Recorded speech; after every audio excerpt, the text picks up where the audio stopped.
Welcome back.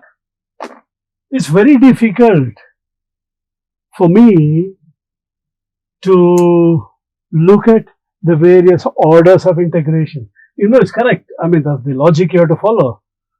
But then, the moment I said substitution, I have to look at substitution when it's given, substitution when it's not given, or inspection, or substitution when the limits are there. So, I have to look at every possible case. So, what I planned as 2 lessons became 4. Same way now, I'm looking at rational expressions. To teach you how to integrate rational expressions, at some stage, I have to go back to a bit of algebra, and my topic says integration. So, some of you might be thinking, that's not integration. Yeah, but what to do? Because we have to go in a particular order. I could have done that before. I don't know why I didn't do it. Okay, no problem. This thing happened. Integrating exponential. Let me just go through some simple examples of exponential functions and inspection. Let me take some examples.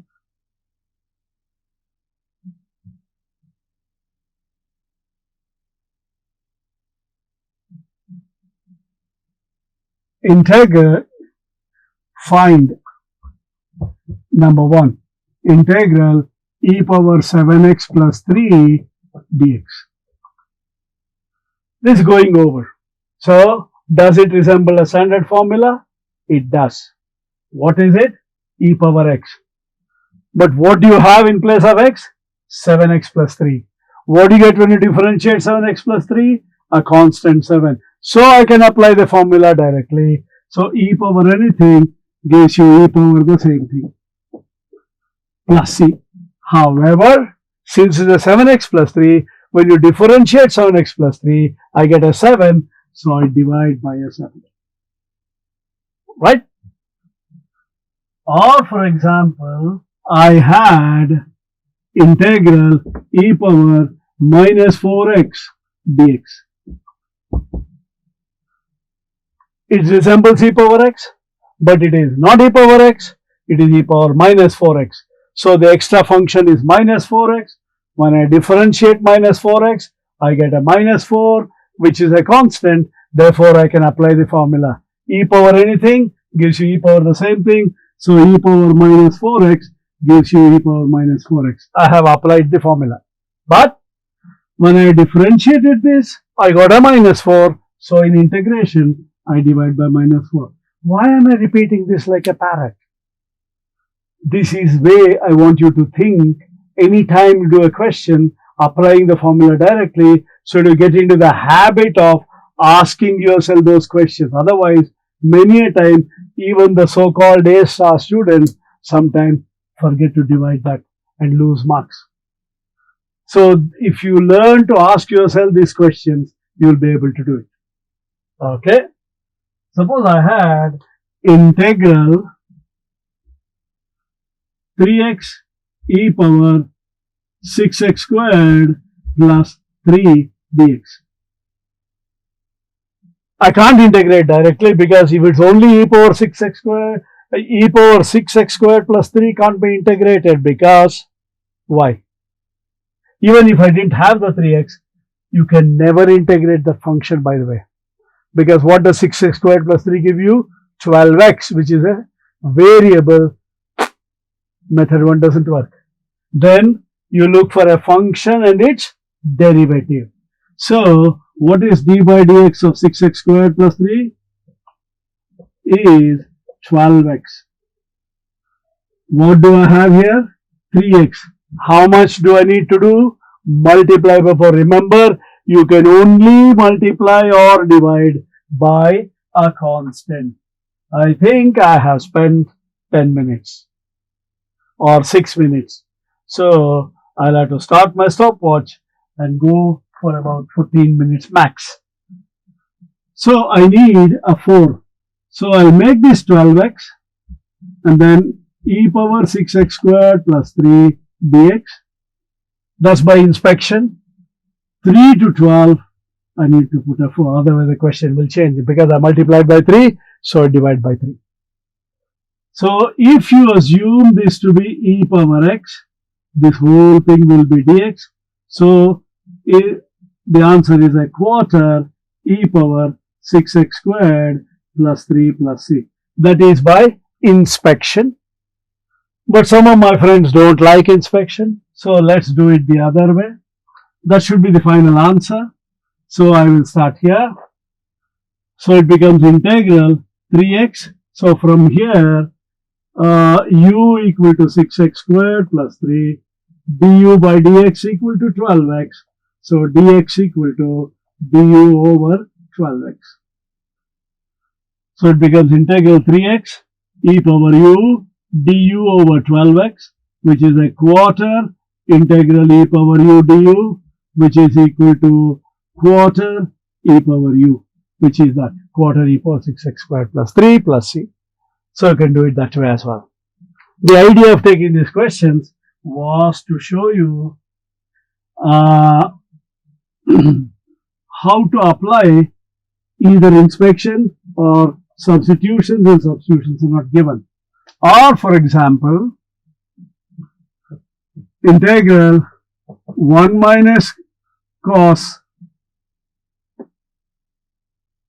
squared x under root e power cos x dx. If I write cos x as u, obviously I can integrate directly. If I write cos x as u, this is because e power u 1 minus u squared, and your du is going to get into a mess. So think for a minute, what is 1 minus cos squared? Sine squared. What is square root of sine squared? Sine x. So I can write this as integral sine x e power cos x dx. Now when you differentiate cos, I get minus sine. So I'll write it as, so if you want to, I'll put it there, d by dx of cos x is minus sine x. So it becomes minus integral minus sine x times e power cos x dx, which is, when you so therefore this function has its derivative there. If you want to, you can call u as cos x and then do it. I will do using inspection. So therefore it's e power cos x plus c. Alright? Or for example, now integral 1 to 2 minus 1 over x squared e power 1 over x dx. Yeah. What would I do in this case? The limits are given. Okay. Obviously, when you differentiate 1 over x, I get minus 1 over x squared. So it's a direct inspection. So the answer is e power 1 over x between 1 and 2, because d by dx of e power 1 over x of 1 over x is minus 1 over x squared. Or if you don't like it, u equals 1 over, of course this will be e power half minus e power 1, which is a negative answer. So u is 1 over x, du by dx is minus 1 over x squared. So dx equal to minus x squared du, x equal to 1, u equal to 1, x equal to 2, u equals half. So integral 1 to half minus 1 over x squared e power u times minus x squared du, which is integral e power u du between 1 and half, which is e power u between 1 and half, which is e power half minus e power 1, which you could get in one step if you use inspection. Alright? Good. Now, let's take, I have done the exponentials. Before I proceed to do rational expressions, okay, I want you to know this result. Add this to your formula book. Show that integral f dash of x over f of x dx equal to ln f of x modulus plus c. We put a modulus because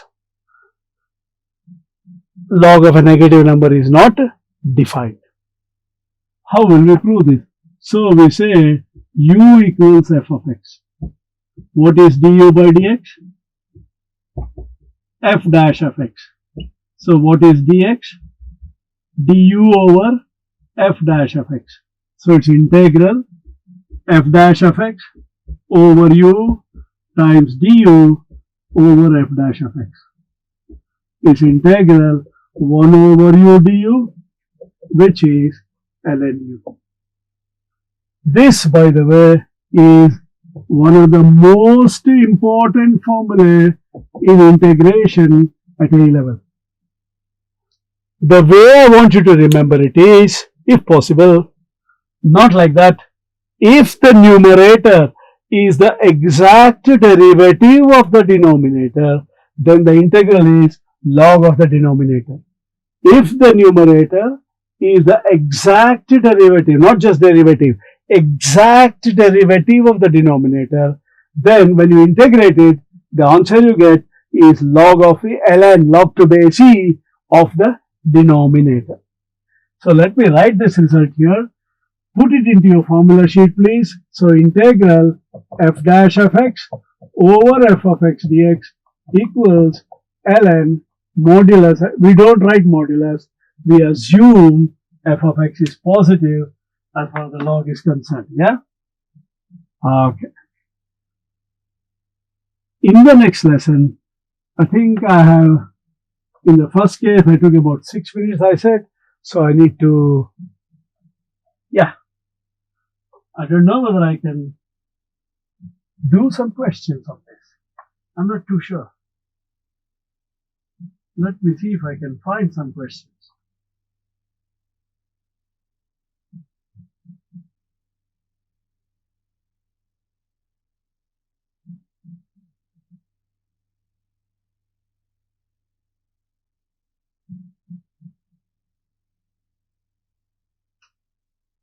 Integral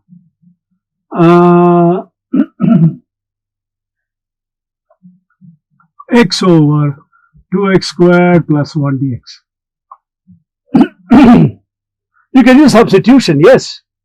When you differentiate 2x squared plus 1, you get x. So by inspection, this would be 4x. So write a 4x over x squared plus 1, but that's where it becomes useful. What do you get when you differentiate this? 4x. What do you have in the numerator? X. Remember, you can only multiply or divide by a constant, not a variable. So can I write this as integral 4x over 2x squared plus 1 dx? I had an x, I made it a 4x, so I must divide by a quarter. So far so good. Now you see, if this is f of x, that is f dash of x. So the numerator is the exact derivative of the denominator. So therefore, it is quarter ln 2x squared plus 1 plus c. You can straight away write it. You don't have to write anything else. Similarly now, I have integral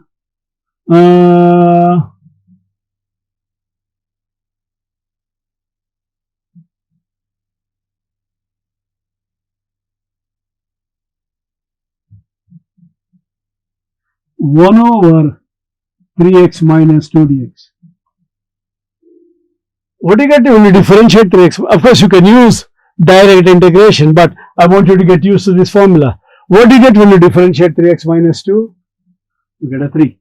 Yeah? What do I have here? 1. Make it a 3. So it's 1/3 integral 3 over 3x minus 2 dx. This is f dash of x, that is f of x. So the answer is 1/3 ln 3x minus 2. In fact, this would be better because if you try to use the direct method, some of you might decide to write it as power minus 1 and get into a mess. So whenever it is a fraction, the first thing you do is differentiate the denominator. Of course, if it's a root or something, don't bother, unless it can happen. Normally it doesn't. Generally, if you have 1 over ax plus b, 1 over ax squared plus bx plus c, 1 over ax cubed plus bx squared plus cx plus d, the first job you do is differentiate the denominator. See if the numerator is the exact derivative or is a constant times the derivative of the denominator. Then adjust the constant and use that formula. I think I will stop at that stage. I will continue with rational expressions in the next lesson. Bye-bye. Hello. I want to take this opportunity to propose a vote of thanks. I would like to thank Vivid Innovations Private Limited and Commerce Forum for so generously giving up their studio and the facilities and the services of their technicians to record all these videos for free. I think that needs to be acknowledged and appreciated. Thank you very much. And my special thanks to Mr. Nitin Mahadevappa, Mr. Nishant Guruswamy, and Mr. Sadan Kumar DN for all their help and assistance in getting these videos ready, uploaded and launched. Thank you very much.